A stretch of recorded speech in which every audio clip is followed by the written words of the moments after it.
Asalaamu calaykum waraxmatullaahi wabarakaatu dhamaan kheyrta kordhan kanaalka dextag aan flow soo dhawaada muuqaal cusub ahli asxaabba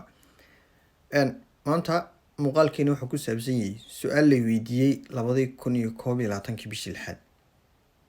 2020 weeye 2020 maaha 2020 bishii lixaad waan xasuustaa ninkii weydiiyey iyo san isulaha u jawaab tii rabbina waa meel muuqaalkii ka horreeyay waxaa ogtihiin inaan idin lahaa dhowr bilood baan doonayay inaan sameeyo haddana waan ilaabay markaste waxaad qorshaysato waa meel taalana meel bay taalunbaa ka xaasila muuqaalkan waxaan doonayaa inaan kaga hadalno waxaa jira in aad muuqaalka qofku uu kusoo dhex daro isagoo uu mobil wado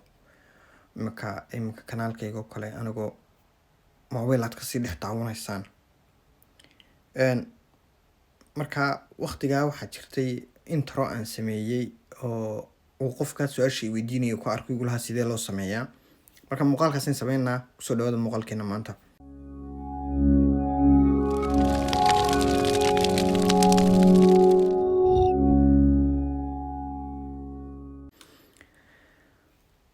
waxaan ku bilaabeynaa marka u horeysa waxaan u baahanay inaan screen recording sameyno si aan hadhow mobilka usoo dhex dhigno mobilka frame ahaan baynu ka dhigaynaa screen recording baynu duubaynaa marka hore marka waan sameeyey horaan u duubay mobilka inoogu jiraa kadib waxaa soo qaadanaysaa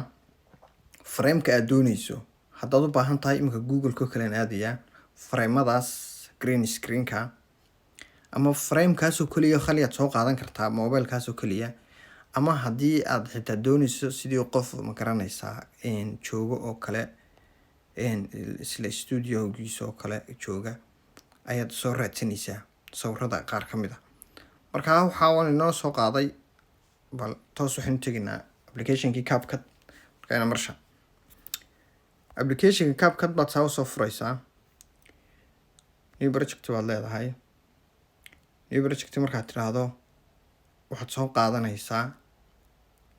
screen recordingka duubtay screen recordingkayga waa kaa codkiisaan iska xidhayaa screen recordingka halka marka ii yaallo qaabku u taagan yahay mar rabo waxaan doonaya inaan iska bedelo markaa waxaan sameynayaa halkan haddaan is idhaahdo formatka aad oo sidaa u dooro waa aragtaan waan u dooran karayaa waxaan ka dhigay 16:9 oo standardka tv youtube-ka kale ah marka waxaan doonanayaa soo qaadanayaa sawirkii overlaygana tegayaa sawirkaygana waa kan waan soo qaadanayaa saasaan isu dul saarayaa waa inaan isla ekaysiiyo hortaa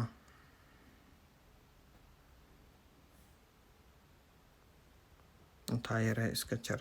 saa markaan isu dul saaro waa aragtaa muuqaalkaygii hoose u dambeeyaa kana waan kan dul saaray markaa kanaan doonaya shaashada kusoo ballaadhiyo saa markaan ugu soo ballaadhiyo waxaan aadayaa xaggan hoosan u soconayaa halka chromikii ay ku qoranta baan aadayaa qeybta screenkan dulgeynayaa greenka baan ujeedaa halkan intensity tag sidaa wada dhamaystir shadowgana raaci haddii isku kaamid kadib waxaan sameynayaa muuqaalkaygii hoose maartaa waxaan taabanayaa muuqaalkii aan soo duubay screenka xaggan marka dunta waa aragtaa saan u kaxaynayo haddaad aragto inuu yaro kala sarreeyo waad soo yar gaabin karaysaa maartaa muuqaalkii hoose wadwadnaa imika inaanu kaa qalloocsamin isku day iyo inuu kuusoo gaadho waxbaa ka warwarin xagga hoosu maraya ma aragtay haddaa uu kaasoo dheeraado laakiin waxaad isku dayeysaa in sida ugu macquulsan oo inaad sameyn karto xaggan u yar kaxayso saasuu ku dhan yahay imika saa arki karaysaan muuqaalkeena markaan shido wuxuu ka dhex baxayaa mobilka iyo dee gabiisuba waxyaabaad isu keentay laakiin hadda waxaa la moodayaa qofku inuu mobilka miiskaa ku dul saaray maca kafaygaa kuu saaran yahay waa sida haddaad usii baahato wax kale imika haddaan usii baahno muuqaalo effect oo kala ah oo qeybta shaahaas oo inaad ka dhigi karto deenu shaah caadi yahay macaqiiqiisii bixinaya effectigaad raadsan kartaa. umalayn maayo inuu halkan effectiga ugu jiro, laakiin si gaaraad usoo raadsan kartaa, waad soo samayn kartaa. sidaasaad ku save garaysanaysaa hortaa. dee haddaad save garayso tan waxba kuma hadhin, dee saasuu kugu dhamaystiray muuqaalkaaga. marka waa farsamo yaro haddii aad haysan YouTube, yacni ujeedo aad haysanin studio waxaad ku duubto, waa easy, halkaagana aad ku haysanaysaa. ka muuqaalkayga soo ma aragtaan. marka hore screen recording baad samaysanaysaa, kadibna framekaasaad keenaysaa, inaad samaynaysaa. intaas ku saabsan muuqaalkeenu maanta. aad baan idin salaamay asxaabta.